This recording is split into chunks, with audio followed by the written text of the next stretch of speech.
Film dimulai ketika seorang gadis terbangun saat anjingnya datang menghampiri. Dia adalah Sarah, gadis muda yang tidak bisa melihat dan hidup seorang diri. Sarah sangat menyayangi anjingnya yang bernama Ben dan selalu merawatnya dengan baik. Untuk menjalani hidupnya, dia dibantu oleh smart assistant yang terpasang di rumah dan ponselnya. Suatu ketika, dia ditemani Ben pergi ke akademi polisi tempat di mana dia pernah bersekolah. Sarah bertemu dengan salah satu pimpinan di sana dan meminta kepadanya untuk menerimanya kembali di akademi dengan alasan dia sudah bisa membaca dan menulis menggunakan sistem Braille, juga mampu mengoperasikan komputer dengan efisien. Dalam kilas balik, tepatnya 3 tahun lalu, Sarah menjalani sesi pelatihan pasukan khusus dengan baik. Setelah itu, dia pergi ke sebuah klub malam tempat di mana adiknya tampil sebagai DJ. Dengan marah, Sarah menerobos klub malam itu, mencabut kabel listrik dan menyeret adiknya keluar. Sang adik yang tidak terima marah saat dia diminta untuk meninggalkan kebiasaan buruknya itu dan fokus pada sekolahnya. Namun apa boleh buat, Sarah adalah kakak yang tegas yang tidak segan memukul adiknya jika dia salah. Setelah mengikat tangannya dengan bandana, Sarah memasukkan adiknya itu ke dalam mobil dengan paksa dan mengaitkan sabuk pengamannya agar dia tidak bisa bergerak. Setelah itu, mereka pulang dan terungkap bahwa kedua orang tua mereka sudah tiada. Sebagai kakak, Sarah memegang tanggung jawab untuk mendidik adiknya itu dengan baik. Sang adik yang masih tidak terima terus mengoceh dan menyalahkan Sarah atas tindakannya yang selalu mengatur. Pertengkaran mereka yang semakin hebat membuat Sarah tidak fokus berkendara dan akhirnya mereka mengalami kecelakaan. Sarah terjatuh saat dia berusaha menyelamatkan diri, sementara adiknya masih terikat kencang di dalam mobil. Di saat yang sama, bensin yang bocor mulai menetes diikuti oleh percikan listrik dari kabel yang terputus. Dengan lemas, Sarah bangkit dan berusaha menyelamatkan adiknya itu, namun sayang, mobil itu meledak dan adiknya tidak terselamatkan. Sejak saat itu, Sarah mengalami kebutaan dan dia terpaksa keluar dari akademi polisinya. Sepulangnya ke rumah, Sarah mendengar berita tentang kasus hilangnya para gadis yang belakangan ini marak terjadi. Tidak lama dari itu, dia pergi ke rumah lamanya untuk memperingati hari kematian adiknya. Bibinya yang datang berkunjung menyarankan Sarah untuk menjual rumah tersebut karena sudah lama tidak dihuni. Sarah menolak karena itu adalah bagian dari kenangan masa lalunya. Di malam harinya, Sarah pulang bersamaan dengan hujan yang deras. Dia menunggu taksi online di sebuah halte bersama beberapa orang lainnya. Namun satu persatu di antara mereka pergi hingga akhirnya menyisakan Sarah seorang diri. Setelah lama menunggu, taksi online pun tiba. Supir memanggil Sarah untuk masuk, berusaha ramah dan memberikan sebotol air minum kepadanya. Namun, gelagat supir itu semakin mencurigakan saat dia memaksa Sarah untuk meminum air tersebut. Karena terus memaksa, supir tidak fokus dan akhirnya menabrak pejalan kaki.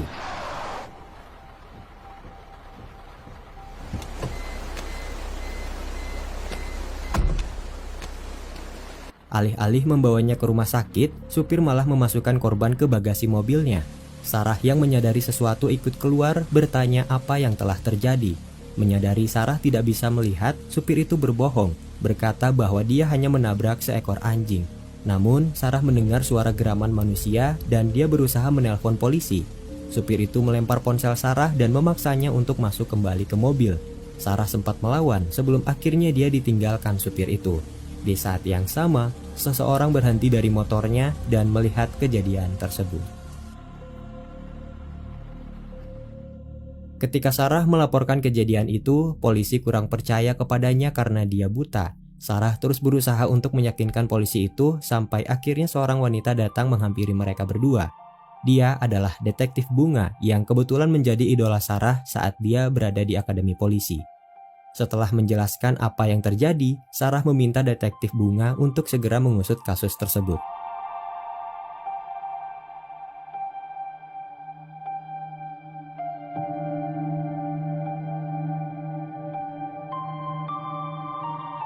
Sementara itu, supir tadi meletakkan korbannya di atas meja dan menyetubuhinya setelah membuatnya pingsan.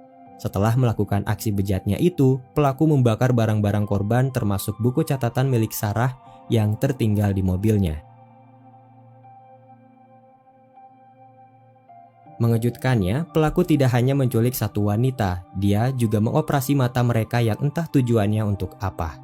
Keesokan harinya, detektif Bunga dan anak buahnya mendatangi rumah Sarah untuk meminta kesaksiannya lebih lanjut. Sarah menjelaskan setiap detail dari kasus tersebut, mulai dari ciri-ciri mobil yang terasa mewah, aroma mobil seperti desinfektan, dan logat bicara tersangka yang berasal dari suatu daerah. Tidak hanya itu, Sarah memperkirakan tinggi badan tersangka dengan memperhitungkan nada suaranya. Dia juga mengidentifikasi bahwa tersangka adalah kidal, terbukti dari penggunaan jam tangan di tangan kanannya. Kemudian Sarah bercerita tentang bagaimana dia dipaksa untuk meminum sesuatu. Dirasa sudah cukup, detektif Bunga pergi untuk melanjutkan investigasinya.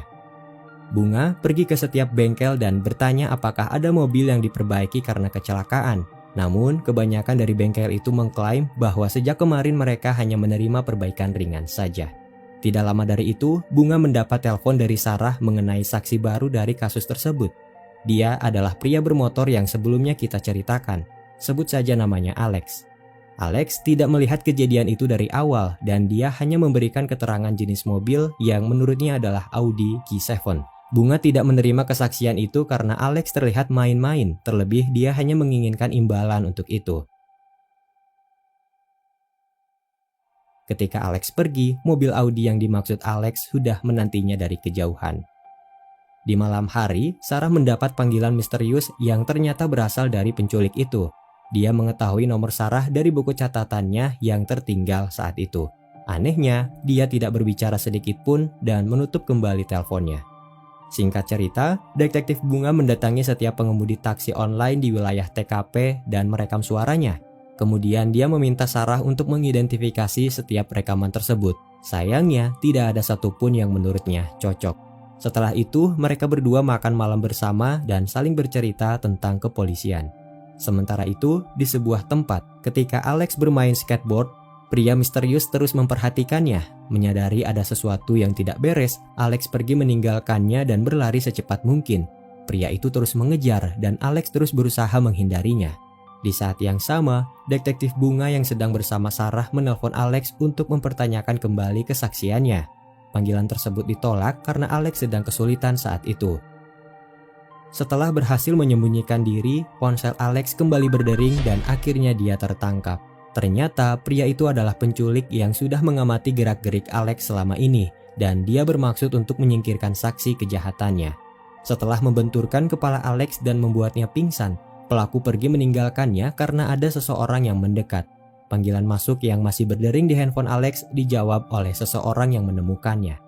Alex yang tidak menyadarkan diri dibawa ke rumah sakit. Saat itu, Sarah mencium aroma desinfektan yang serupa dengan aroma mobil penculik. Dari apa yang Sarah pelajari, dia yakin betul bahwa minuman yang diberikan kepadanya mengandung sejenis obat bius yang disebut chloroform, di mana benda itu hanya bisa didapatkan oleh staf medis. Sementara itu, detektif Bunga merenungkan kembali kesaksian Alex sebelumnya mengenai mobil Audi yang dia maksud. Selama investigasi, Bunga tidak menemukan taksi online yang menggunakan mobil Audi, dan hal itu menimbulkan spekulasi baru bahwa pelaku bukanlah supir taksi online. Namun, yang menjadi pertanyaannya adalah kenapa pelaku bisa tahu bahwa Sarah sedang menunggu taksi online saat itu. Kemudian Sarah teringat bahwa di hari kejadian saat dia menunggu taksi, ada seorang wanita yang marah melalui telepon karena terlalu lama menunggu. Sarah menyimpulkan bahwa pelaku mungkin saja menggunakan aplikasi kencan dan akan bertemu dengan wanita itu. Namun karena dia sudah pergi, pelaku mengira Sarah adalah lawan kencannya. Detektif Bunga seakan menemukan benang merahnya karena baru-baru ini dia telah menyelidiki kasus tentang gadis yang hilang dan kebetulan semua korbannya menggunakan aplikasi tersebut. Setelah itu, Sarah bercerita tentang panggilan misterius yang sebelumnya dia terima. Kemudian detektif Bunga meminta anak buahnya untuk menyelidiki nomor tersebut. Sementara itu, pelaku menyusup ke rumah Sarah dan melihat barang-barangnya yang ada di sana. Entah apa maksud dan tujuannya saat itu, dia terlihat seperti mencari sesuatu. Keesokan harinya, Alex tersadar dan menyalahkan Sarah karena sudah menghubunginya tadi malam, karena mungkin saja dia akan selamat jika persembunyiannya tidak terungkap. Sifat Alex yang tidak sopan mengingatkan Sarah kepada adiknya. Sarah merasa bersalah kepada Alex karena sudah menyeretnya ke dalam kasus tersebut. Setelah itu, detektif Bunga mendapatkan panggilan tentang nomor telepon yang sebelumnya diselidiki. Ternyata nomor itu milik seorang gadis yang juga dinyatakan telah menghilang. Semuanya menjadi jelas bahwa pelaku itu adalah sosok penculik gadis yang tengah diberitakan media selama ini. Sepulangnya ke rumah, Sarah dikejutkan oleh panggilan telepon dari penculik yang ternyata sudah memasang kamera CCTV di rumahnya. Dia juga menyelidiki masa lalunya, termasuk tragedi yang menimpanya 3 tahun lalu. Ketika Sarah bertanya apa keinginannya, dia meminta Sarah untuk tidak mengusik lagi urusannya. Menyadari keberadaan Alex juga terancam, Sarah yang ditemani Ben memberanikan diri pergi ke rumah sakit dan meminta Alex untuk tetap tinggal sementara waktu. Alex yang tidak peduli menghiraukannya dan pergi bersama teman-temannya. Ketika Sarah pulang menaiki bus, Alex yang sudah berpisah dengan teman-temannya melihat pelaku ada di dalam bus yang sama dengan Sarah.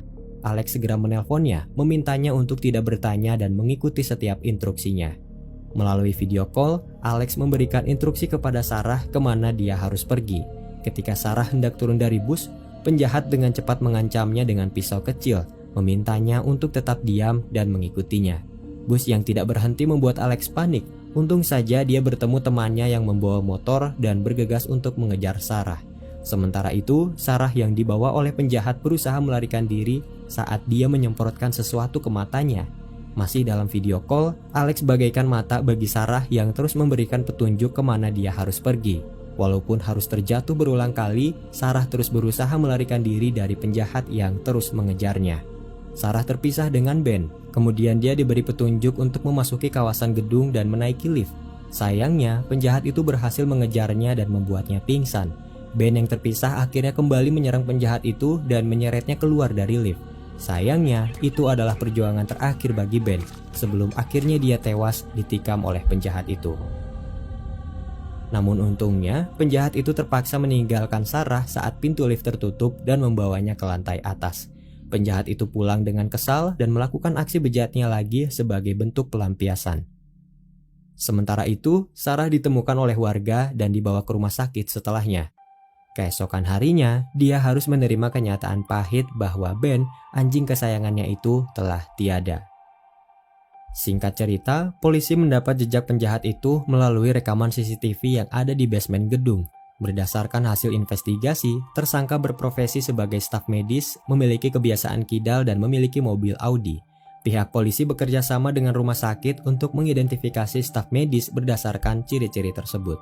Sementara itu, penjahat kembali melakukan aksi bejatnya. Dia mengambil korban terbaru kemudian mengoperasi matanya tanpa obat bius. Entah apa maksud dan tujuannya, yang pasti dia adalah psikopat gila yang kejam dan sangat brutal. Di lain tempat, kepolisian mendapat informasi baru yang sangat menentukan. Mereka mendapatkan 2 ID aplikasi kencan yang diduga salah satu diantaranya adalah ID milik penjahat. Tentu itu adalah titik terang karena dengan begitu mereka bisa melacak keberadaannya. Sementara itu, hubungan Sarah dan Alex semakin membaik. Kehadiran Alex seakan mengobati Sarah dari rasa kehilangan adiknya. Usianya yang sama, tingkahnya yang serupa, bahkan hobi yang tidak berbeda membuat Alex bagaikan adik kedua bagi Sarah. Di malam hari, Bunga dan anak buahnya sudah mendapatkan lokasi tersangka. Dalam perjalanannya menuju lokasi tersebut, terungkap bahwa penjahat itu adalah seorang ahli bedah plastik mata yang cukup terkenal. Dia juga berkencan dengan salah satu wanita yang awalnya adalah kliennya sendiri. Namun anehnya, tidak ada informasi tentang mereka baru-baru ini. Tidak ada riwayat panggilan, tidak ada transaksi kartu kredit, dan semuanya seakan menghilang di telan bumi. Sementara itu, kita diperlihatkan dengan sosok wanita yang menjadi kekasih penjahat itu. Dia terbaring lemah karena terus diberi obat bius. Dalam kilas balik, hubungan mereka awalnya terlihat baik-baik saja. Namun semuanya berubah ketika bajingan itu memaksa kekasihnya untuk mengoperasi matanya supaya terlihat lebih sempurna. Kekasihnya yang menolak membuat penjahat itu marah dan menyerangnya dengan emosi yang tidak terkendali. Kembali ke masa sekarang, Bunga dan anak buahnya tiba di lokasi. Penjahat itu menyadari kehadiran mereka dan menyiapkan senjata. Sementara itu, Bunga berpencar dengan anak buahnya dan menemukan mobil Audi yang dimaksud Alex selama ini. Dia juga menemukan tumpukan plat nomor palsu di dalam gudang. Tiba-tiba, penjahat itu menyerang Bunga dari belakang. Bunga sempat melawan sebelum akhirnya dia ditikam dan tidak menyadarkan diri. Kemudian, penjahat itu pergi meninggalkan Bunga setelah mengambil handphonenya. Sementara itu, anak buah Bunga yang ada di dalam rumah menemukan korban yang terbaring. Dia segera menelpon polisi untuk datang ke lokasi tersebut. Setelah itu, dia menemukan Bunga yang dengan lemas memintanya untuk segera membantu Sarah. Di saat yang sama, penjahat itu mendatangi Sarah yang kebetulan sedang ditemani Alex di rumah lamanya. Alex yang mengetahui keberadaannya mulai menghadang penjahat itu dan meminta Sarah untuk segera memanggil polisi. Sarah bergegas menuju kamar untuk mencari ponselnya, namun sayang, ponsel itu terjatuh dan Sarah tidak bisa melihatnya. Alex terus berusaha menahan penjahat, sementara Sarah memutar otaknya untuk mengelabui penjahat itu. Keadaan semakin mencekam ketika hujan mulai turun. Sarah berhasil mengecoh penjahat dan menemui Alex yang terbaring lemah di lantai bawah. Ketika Sarah membawa Alex menuju gudang, penjahat melihatnya dan mulai mengejar. Ketika penjahat itu mendobrak gudang, Sarah menyiramnya dengan minyak dan kemudian membakarnya. Sarah memanfaatkan momen itu untuk melarikan diri, namun sayangnya penjahat itu tidak menyerah. Dia kembali setelah api di tubuhnya padam, mencekik Sarah dan membantingnya hingga dia lemas tidak berdaya. Ketika penjahat itu hendak membuka celananya, Alex bangkit, memukul penjahat itu dan pergi melarikan diri dengan Sarah. Namun upayanya gagal karena berdebah itu terlalu kuat untuk mereka hadapi. Di bawah hujan yang lebat, penjahat itu mencekik Alex yang berteriak kepada Sarah untuk melarikan diri. Sementara itu, Sarah terdiam saat dia mengingat kembali masa lalunya. Dia berteriak dan berkata bahwa dirinya tidak seperti dulu lagi yang meninggalkan adiknya begitu saja. Ketika penjahat itu mendekatinya, Sarah meraih skateboard yang ada di taman, lalu menghantamkannya dengan kuat tepat di kepala penjahat itu. Film ini berakhir ketika Sarah memeluk Alex yang masih tersadar, diikuti dengan bayangan masa lalunya yang bertemu dengan sang adik.